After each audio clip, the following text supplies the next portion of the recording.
I always have fun speaking. It's my favorite part of being an author, is going and traveling and meeting readers and telling them about my journey as an author. But having written a book for teens and then having a lot of adults show up, it just kind of changes things a little bit. I wrote it specifically for teens, but it's been amazing to have so many adults read it and connect with it and remind them how hard the teen years can be. I give around a 40-minute presentation where I talk about my life as an author and why I wrote this book. And then at the end, we do a Q&A. And that's always fun because depending on what the questions are, it leads the conversation in totally different directions. Some people share, their personal experiences with the issue of suicide or bullying.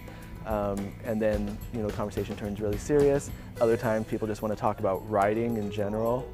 So I kind of leave it up to them where to take that part.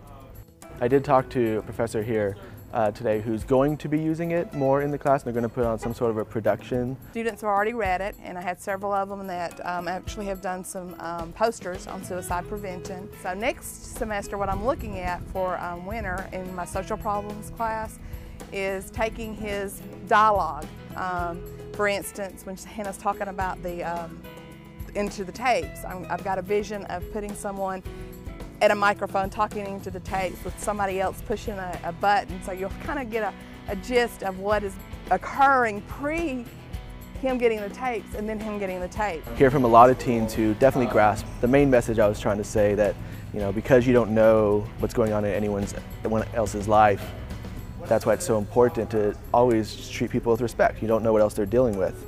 But I also hear from a lot of teens who pick up the book because it's dealing with issues they're currently experiencing, or they've been contemplating suicide. And what they get out of it is they realize that it is up to them to reach out and make sure they get the help they need. So hearing from those teens, it's amazing every time.